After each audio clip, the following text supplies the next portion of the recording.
legacy of Pat Summitt has had a tremendous impact on the game of basketball.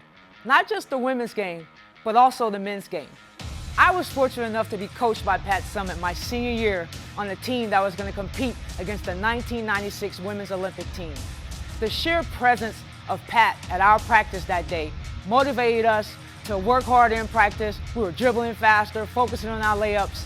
Her presence inspired us to be the best basketball players we could be that day. And that's what makes Pat so special.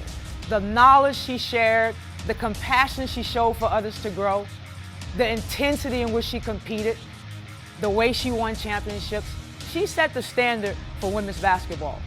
And her legacy will continue to be there. Pat Summitt's orange will shine bright. Players have never won a championship. A lot of history on the line today with Sheri Sam. I'm Bram Weinstein. Let's check it out. Game 7, the highlights from Oakland. This is the best regular season team in the history of the NBA. 73 wins on their home court, and LeBron was ready to go. Game face on. He's ready. He's focused in warm-ups. And a little bit of poor transition defense by Golden State here early. Getting beat at their own game, not getting back on defense. Cleveland taking advantage of it. And watch out for LeBron to get out of his way. That was his mindset the whole game. I'm coming at you, I'm going in the rim, I'm taking advantage of Bogut not being there. There's two different ways to finish. Steph Curry has his own way. What a shot. MVP right there. You expect Steph to hit some big shots. You just knew it was coming. He never shy going down the lane, but against LeBron James, a great defender. That was key the whole game. His defense, not only was his offense there, but his defense was just as good. Yep, two of them had some chippy moments in Game 4. A lot of respect here in Game 7. Of course, one of the huge storylines in this series was Draymond Green, who got suspended for one of the games, and likely one of the reasons they're back in this. But his range and inside play on display. He was ready, and you knew he was going to come out ready to play. Not being there in the last game, he was putting a lot of pressure on himself. He had let his team down. And he was a man out there tonight. Yeah, nip and tuck into the second half, and here comes the defense of Cleveland coming through early in the third quarter, and the finish by Kyrie Irving. Kyrie was spectacular. He made some big shots and did some amazing things all night. Anticipating that one, and now finishes with the left hand high off the glass. Uncle Drew getting to the rim.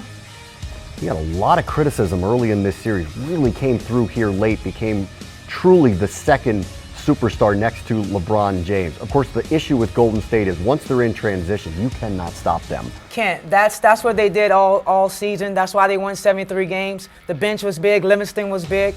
They were at home. To the fourth quarter, and this was a classic in Game 7. There's Kyrie into the lane and finishing off his own miss. Again, spectacular. No one could stop him. He was going to the hole continuously. It was not a great shooting night for Steph Curry, but he found that space. Again, MVP. He's going to hit big shots. Two-point game here, gets to the rack. Draymond Green finishes that one. Again, Draymond Green making a statement. LeBron James isn't known for range, but how about this three late in the game? He had it all going. He had every aspect of his game on point, ready to win. Here's the play of the game. How about LeBron's defense? We've been seeing it for years. Wow. We know he's known for chasing down blocks, but this one you just knew they were going to tie the game out of nowhere. The king. Here we are tied, minute to go. That was the defensive play. Here's the offensive play. Kyrie over Steph Curry for three. This was the biggest shot of his career thus far. This is what we know Kyrie Irving for. This is what we're going to know him for the rest of his time in the league. You knew what Golden State was going to do. It's going to be one of the Splash Brothers, but that felt forced. It was forced. Steph couldn't create a shot. They knew he was going for the three. They played that very well. They needed a stop here. There was no way that Draymond could let LeBron finish that play. No, Draymond was going to meet him at the rim, making a hard play on the ball. It's unfortunate LeBron came down on his wrists, but it was just a hard play, trying to get a good block. Tense moments. The wrist might have been bothering him. He missed the first free throw, but got the second, the all-important one, 4-point game. So they just need one more stop. Golden State blew about 4 seconds out of that timeout, and this is what they came up with at the end of the game. What do you think? I was surprised. Usually Steve Kerr has some tremendous sideline out-of-bounds plays. This one was a little forced. Steph came up, couldn't get the shot off.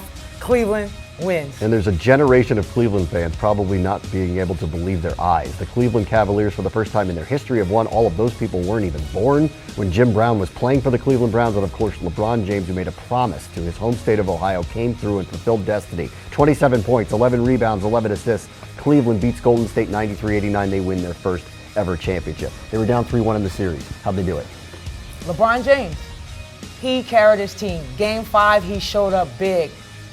Came back, Game 6, at home, brought it home. Again, another big performance. And then Game 7 at Golden State, he was spectacular. What did they do defensively that other teams could not do against Golden State this year? They guarded the three-point line well. I think they made it really hard for Steph to get his shot off. Their transition defense, they didn't let Golden State get that many transition points. And I think the culmination of little plays here, little plays there, getting steals, they got their hands on a lot of ball. They had a high intensity level on their defense, something we're not used to seeing Cleveland. We didn't expect it, but they did it in Game 7. Let's talk legacy with LeBron James here. There are very, very few superstars who go to a different team and win multiple championships with two different franchises. Where does this place him all time now based on this accomplishment? You know, we're going to have this argument, is he the greatest ever? That's up, arguably, to keep arguing because you got Michael Jordan. But you can say he has done something that no other player has done or been able to do thus far, and that's lead a team back in the NBA Finals from a 3-1 deficit. He did that, so in my opinion, right now, he is top in the NBA. All time? All time. All time. He has surpassed Michael Jordan now as the greatest player in the history of the NBA. I think so, because again, he's accomplished something that even Michael Jordan didn't do. He's won championships. Michael Jordan has won championships. The number, not there yet.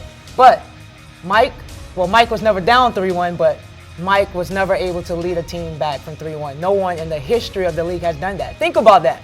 3-1 deficit to a team that just won 73 games, that had a feat itself that no one has done. And you win Game 7 on their home floor.